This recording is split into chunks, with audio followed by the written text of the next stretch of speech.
Our first speaker is Dr. Zayn Kassam from Pomona College. She is the professor of religious studies in Pomona College in Claremont, California. Unfortunately, we don't have much time. I'm not going to be fully introducing them, but their biographies are available back at the table. If you are interested, you can get them. Dr. Kassam teaches courses on women in Islam, Islamic mysticism, Islamic philosophy, contemporary Muslim literature, and religion and environment.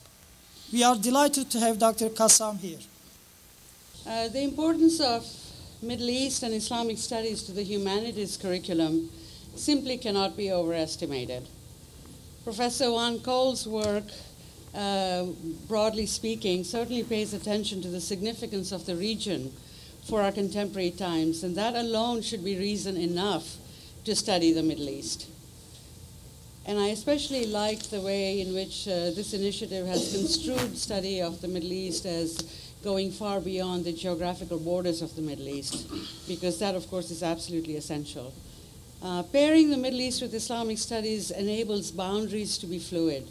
For out of the Middle East come not only the three monotheistic faiths, but also languages that carry their cultures and their literatures, whether sacred, discursive, or literary, across land and sea to all corners of the globe. In the transnational migrations of peoples, it is not only genes, but also memes that are transplanted and give rise to new stories. Given our current geopolitical situation in which we are embroiled in the global war on terror, with specific military engagements in Iraq, Afghanistan, and Pakistan, it is not surprising that students are interested in learning about the politics of those areas to understand better why we are at war and run the risk of sacrificing American lives. So what makes religion significant? A recently released report titled Fear, Inc., put out by the Center for American Progress Action Fund, argues that there is a small but influential group of misinformation experts who, through their organizations, are influencing Americans to believe that Muslims are terrorists and that people who practice Islam are a threat to national security, and that Sharia law is a threat to Americans. The hate and fear of Muslims that is peddled by such organizations, which are well-funded, to the tune of some $42 million received between 2001 and 2009, they have been able to generate, for example, reports that are read by politicians and security experts on the one hand, while their blogs and TV appearances expose the general public to their misinformation. Thus, for instance, Newt Gingrich, in a speech made to the American Enterprise Institute last year, having read one of these reports, noted that Islamic law or Sharia was, and I quote, a mortal threat to the survival of freedom in the United States and in the world as we know it, end of quote. He was basing his comments on a report written by Andrew McCarthy at the Center for Security Policy, who calls Sharia, and I quote him again here, the preeminent security threat of our time, end of quote. Here is where the serious study of Islam and its institutions, such as Sharia, is critical in trying to understand whether Sharia really is a threat to the American way of life. Even an undergraduate studying Islam would see that Sharia upholds the ritual life of Muslims and contains rules for how to observe fasting, perform prayer, give charity, tend to the less fortunate, alongside laws that govern divorce, child custody, spousal and child support, and so forth. Such an undergraduate would learn that Sharia has at least two parts, laws governing how rituals and prayer are to be observed, and laws governing criminality, family issues, business and banking practices, and so forth. Many Muslims worldwide will follow what they consider to be the precepts governing their ritual lives, such that every Muslim will wash before engaging in prayer and observe the fast during the month of Ramadan from sunrise to sunset.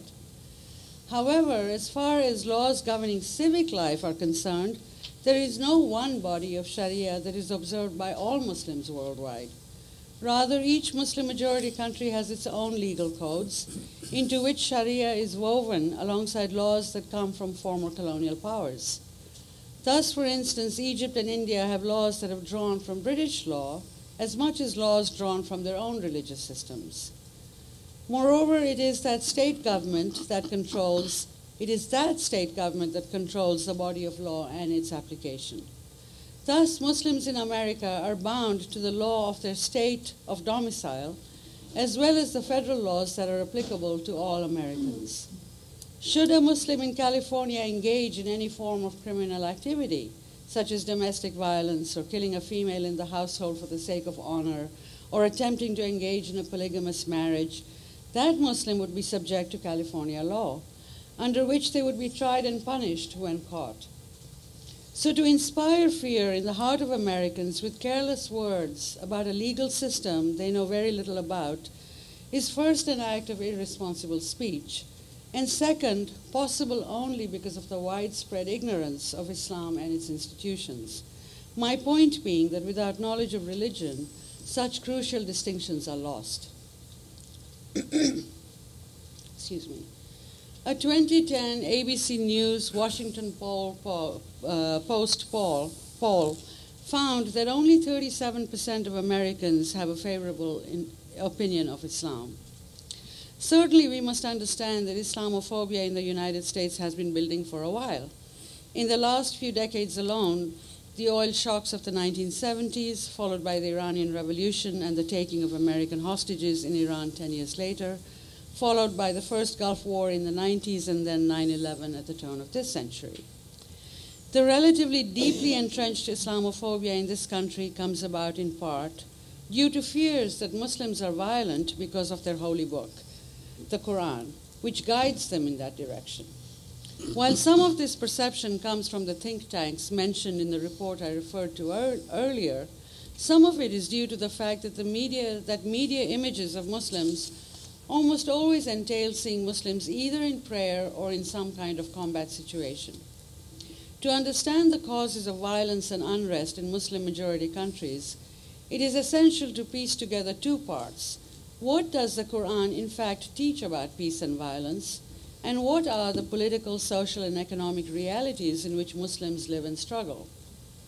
Then comes the question, how does religion, normally a source of strength for people in difficulty, get mobilized to express grievances rooted in political or economic realities?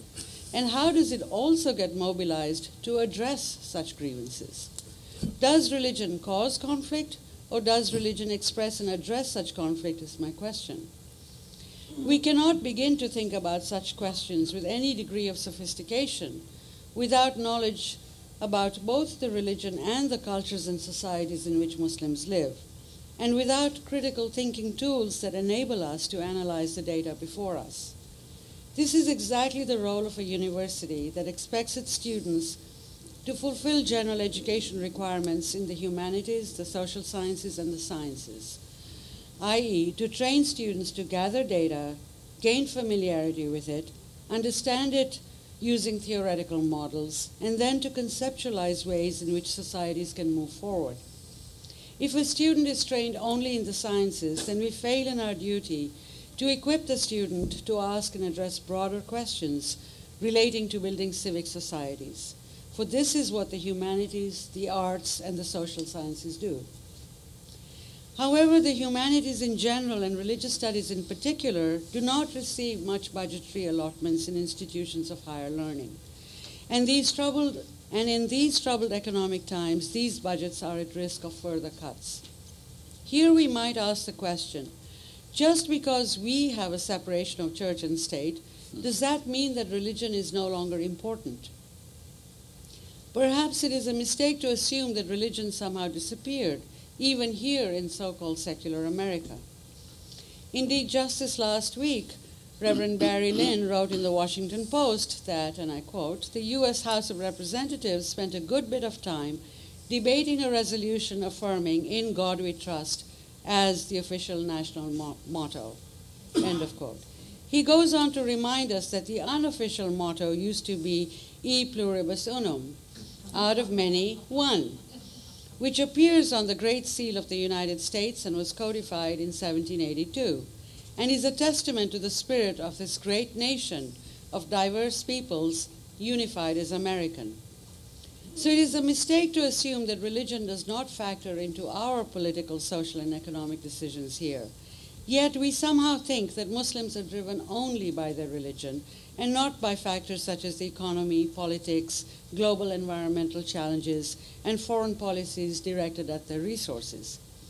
The point that I'm trying to make is that religion must be considered a factor no matter what society we examine, whether American, European, Chinese, Indian, or Middle Eastern, alongside other factors too.